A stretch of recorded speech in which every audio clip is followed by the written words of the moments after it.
Money is looking for you. The question is, why are you avoiding it? Many people are working hard in search of money, and at the same time they are resisting it. I've had this experience and it took me a while to understand it, and I want to share with you how you can align with the money that's looking for you, so that your revenues, your profits, your income, your windfall, your riches are all in sight. And instead of money chasing you, trying to catch up to you, and you chasing it, you two meet where you should, and you find the money that's looking for you. Hello, I'm Andre Taylor. I'm an author, entrepreneur, and advisor to luxury brands. And I've been doing that for a long time. And one of the things I discovered in this process is that many folks who work for luxury brands, many entrepreneurs who are building luxury brands, many sales professionals who work inside of luxury brands, and many people in general who are interested in having a better experience with money have challenges because of their unconscious blocks. Now, of course, if you're selling a luxury product or you're selling any kind of product and you have blocks, that's going to show up somewhere. And because these blocks happen at an unconscious level, you may not realize that they exist. In fact, they're so normalized that you may not associate these patterns of thinking and behavior and attitudes as being anything that are barriers. But they are barriers, and once you realize that, your job is to identify ways to uncover those barriers, unblock those barriers, and give yourself a better experience. So in this video, I'm going to share with you 6 ways that money is looking for you, and 6 ways you may be ignoring the ways that money is in search of you. I'm going to help you understand how to begin to have a different experience with money based on becoming much more aware of what's going on at an unconscious level that's preventing you from having the money experience you desire. Now, before I share these money details with you, I want you to make sure you're a subscriber to my channel. I also want you to be sure that you share this video with anyone you know who you think would benefit from this discussion. Of course, there are many people who are having challenges with money, and I know they will appreciate you sharing that. So I will appreciate it if you'll subscribe and share this video. A very successful and wealthy mentor gave me some guidance, perhaps 14, 15 years ago. And at the time, I heard what he said. I understood it, at least I thought I understood it. Well, let's just say I understood it intellectually. But I'll tell you, I am just beginning to understand what he was recommending to me, the advice he was giving me, that was so specific to me. But because I was thinking in very narrow ways, I didn't really receive what he said and understand it. It's only recently, upon reflecting and thinking about my experiences and frankly thinking about him, that these nuances that were buried in what he was saying so eloquently and so easily have come to mind, and now I understand. Now I understand what he was saying. Now I have to tell you that I think I've probably lost a minimum of $1 million by not really understanding what it was that he was saying. And this is the case so often when it comes to career advice, business advice, money advice, any of these things. There's so much content today. We are just swimming in it. And it's very easy to miss something. Back then, I don't think there was as much content as there is now. This was a conversation one-on-one. But the reality is that you can miss guidance, advice, something that's very important to you and that can have a great impact on you financially by thinking very narrowly and not even realizing that you are thinking narrowly. Now, I know this is what wisdom is about, and this is what maturity is about. But as I reflect, I appreciate that I understand it now, but I also am mindful of all of my interactions and all of the ideas that surface because they are so important to my success and they're important to your success. What I was learning in that interaction is that money was looking for me. And it was looking for me in a particular way, along a particular path. And if I picked up on it and could expand my thinking, I surely would have been better aligned with higher levels of income and more opportunity by understanding that the money was there. The money was there in this particular area. Let me give you an example of how we limit ourselves by thinking too narrowly and missing money opportunities. Some years ago, there was a newspaper headline, and it said, "That's rich." Underneath the headline was a photograph of an ATM receipt from a bank in East Hampton, Long Island, with a $100 million savings balance. Apparently, someone went into an ATM, and hanging out of the ATM was a receipt that the prior customer had left in the ATM. Now, in this story, it said, "It's an embarrassment of riches.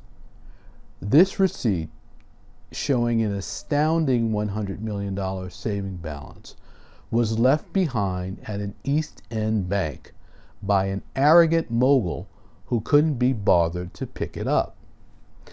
Now, I know there's a bit of sensationalism here, but arrogant mogul?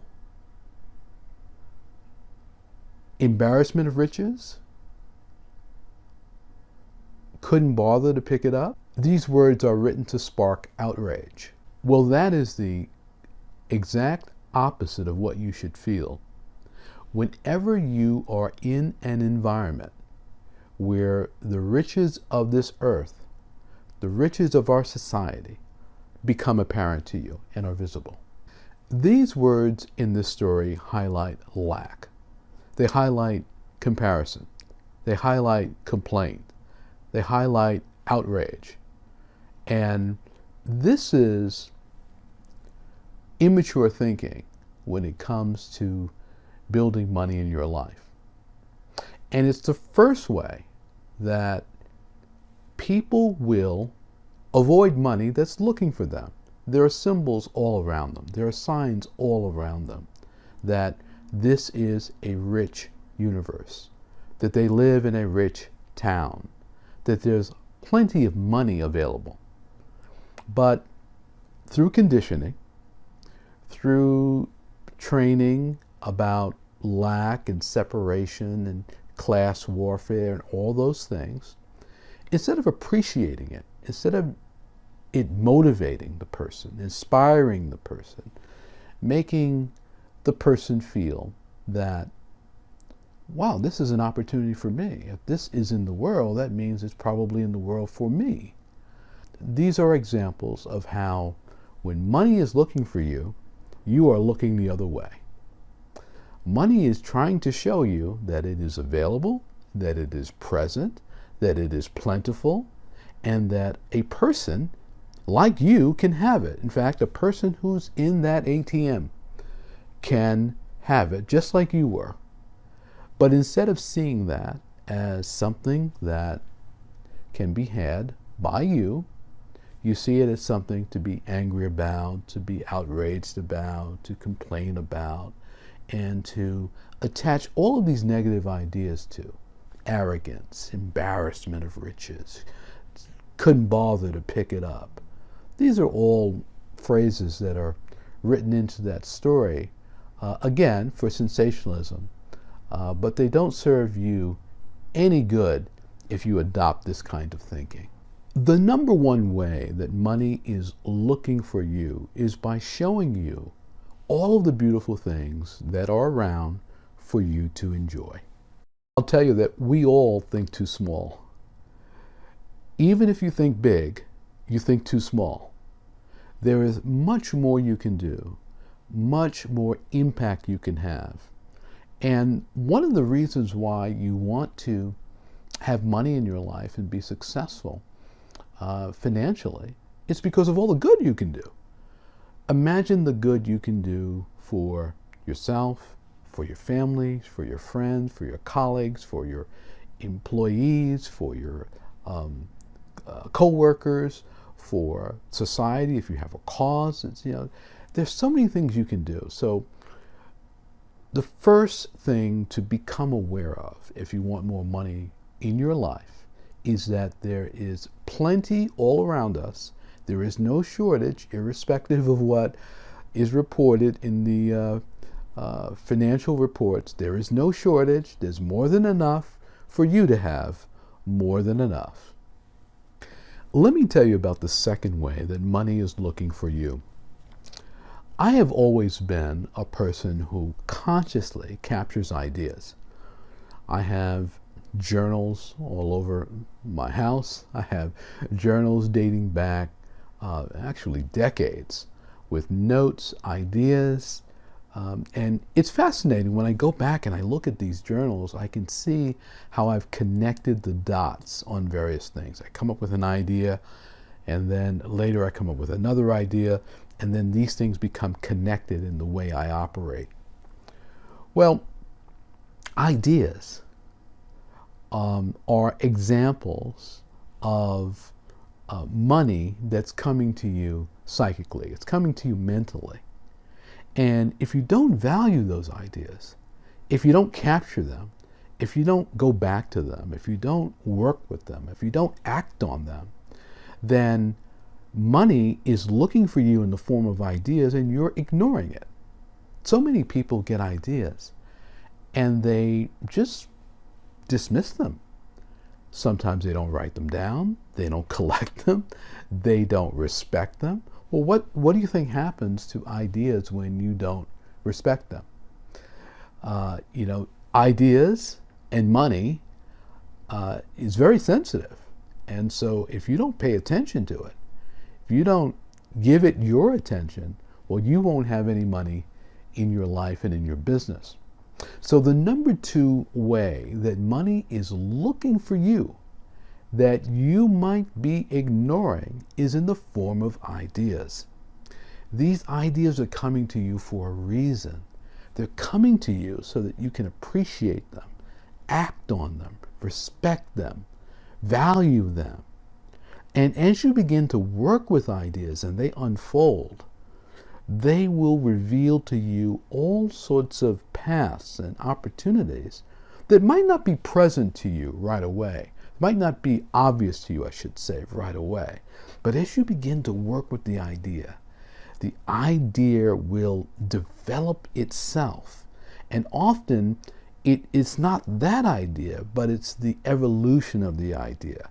It's the development of the idea. It's the path that the idea put you on that enables you to connect with more money in your life and business. Now, I mentioned journals here, and speaking of journals, this gives me an opportunity to emphasize something that is the third way that money might be looking for you that you are not paying attention to. I was having a conversation with someone, and they were telling me that their father had passed. in the father's passing, there was really no financial inheritance. And the person said, he just left a stack of journals. And as I thought about that, I said to the person, well, you should take a look at those journals. Maybe there's something in those journals that is of great value. Of course, anytime someone is leaving journals, they're a reflection of ideas, inspiration, contemplation, maybe notes, maybe creativity, maybe some artistic endeavor. And to just dismiss it as being meaningless is not advisable, because those journals might be assets, money-making assets. So the third way that we tend to dismiss money that's looking for us is in the form of assets, things that are in our possession, things that we have acquired, things that we've found, things that we've owned, perhaps for a long time. And what's interesting about this is every asset doesn't look like an asset. It may not look like silver and gold. It may not look like cash. But as you begin to observe and look and analyze, you may realize that something you think is not worth much is worth more than some things that you are valuing highly. So remember this, money is looking for you in the form of assets. And often these are assets that are disorganized, that are not revealed, that are not clear. But as you begin to work with them and organize them and value them, you realize what's there. Pay attention to assets. Now, with any asset, you want to put that asset to work.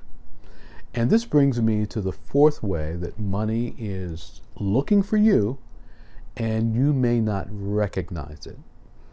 It's in the form of activities and habits. You see, once you have an idea or you find something that's not valued that could be an asset, or even when you're exposed to an environment where money is present and you see that money is available, well, then you have to go to work. You have to develop the activities and you have to develop the habits to bring that to life. And what happens so often is a person will miss the opportunity all along the way. All along the way. You know, someone who makes money in their life has capitalized on every single thing I'm saying. They come to a big city and they see money where people who live there don't see it. They take income opportunities where other people think there are none. They value assets that other people think are meaningless. So you have to go to work in terms of activities and habits. And it's not good enough to have an idea. It's not good enough to have a journal. It's not good enough to see riches around. But how do I put this to work? Sometimes I'll see someone and they'll have something they could do, for example, that could help them financially. But they will talk themselves out of it because they don't value the idea of getting involved in the activity. Now, sometimes they're lazy. Sometimes they don't want to put in the effort. But I think more often than not, it is their doubt. It is their desire not to be let down, or to not be embarrassed, or to thinking that there's nothing here.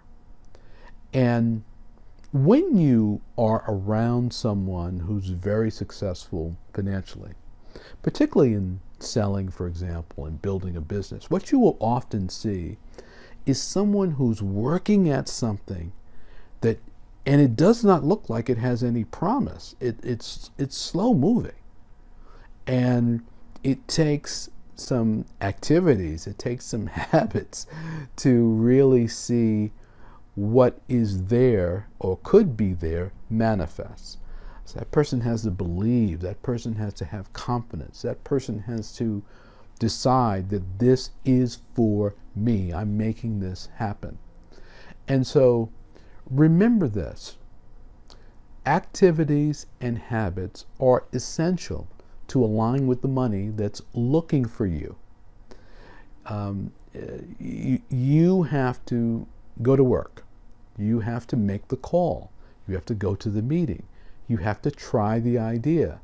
You have to take the steps necessary to put in action whatever comes to mind, whatever surfaces, whatever opportunities become apparent to you. Money is looking for you, and in order for you to find it, you have to get busy, you have to be active, and you have to develop those habits that money will align with. Now, the fifth way that money is looking for you should be obvious, but it isn't obvious to some people, and that is, it is in the form of people. People looking for people. There are people looking for you. There are people calling you. There are people emailing you. There are people trying to leave you a voicemail and you don't have your voicemail set up. There are people who are trying to connect with you, but you're making it complicated to connect with you. You don't follow up, you don't respond, you don't want to participate. Even when a person is selling something to you, I am very sensitive to all of the incoming communication. Sometimes I will get something and it will be aimed at getting me to buy something. And I'll study that and realize that this is a symbol of an opportunity for me. If not this exact opportunity, this will spark an idea. It will spark an awareness, an appreciation of something. In many ways, this notion that money is looking for you is really very simple. It's about fine-tuning your awareness to where money comes in. But I hope you're seeing in these examples that these are all examples that are very obvious. The movie The Secret talked about the metaphysical aspects of money, and there's some of that in what I'm saying here, in the way that these opportunities show up. But it isn't always a group of rich people in a back room plotting and hiding ways to keep money from you. It's that you are keeping money from yourself because it's being given to you, presented to you, but you're not valuing it.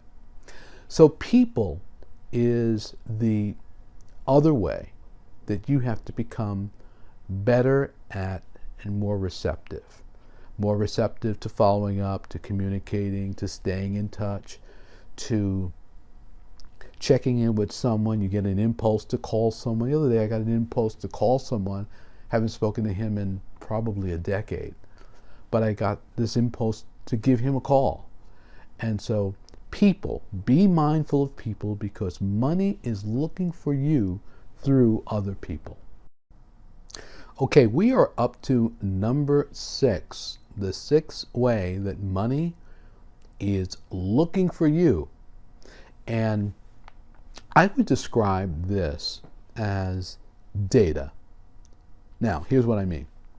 I am very fond of the idea that whatever you do is producing intelligence. It's not artificial intelligence. It's natural intelligence. It is human intelligence. It is intelligence that is being developed by everything you do. And often we don't pick up on that intelligence. So we can tell, if we analyze what we do, how much effort it might take to get something to work. We might realize how diligent we have to be in imagining ourselves in a certain way before we feel that way, we act that way, we can perform that way. In a practical sense, someone might say to you, well, this is the kind of product that all of the people in our club should know about, or all the alumnus from this particular school should know about, or all of the companies in this category should know about. The data is there. You have to cover a certain amount of ground in order to make the progress that you'd like and to see the financial rewards you want. And often someone will ignore that data. It's clear. You have to send an email. You have to send an email to lots of people. You have to call lots of people. You have to use every hour of the day to see if you can make some progress in this area. The data is there, but you're ignoring it. And so this is an area whereby having the activities and habits are not enough, but you have to do enough. And you have to use the intelligence that's available to you to capitalize on the ideas, the activities, the habits, the people, and so forth. So the question is, are you ignoring data? Are you ignoring information, intelligence that is being developed by what you're doing, that's all around you, that you're not capitalizing on? So what are the 6 ways that money is looking for you that you're not capitalizing on? Number 1, the sights, sounds, and evidence all around you that money is present. Number 2, the ideas that come to you that you may not be capturing and capitalizing on. Number 3, the assets that are both intangible and tangible that you may not be paying attention to. Number 4, the activities and habits that are required in order to capitalize on the money that's all around you. The 5th are the people that you need to be in front of, the people you need to align with, the people you need to talk to, the people you need to be receptive to. And the 6th are all the data that exists that tells you the volume, the intelligence, the indicators on where you are and what you should be doing. Remember to leave a comment and take a look at this video.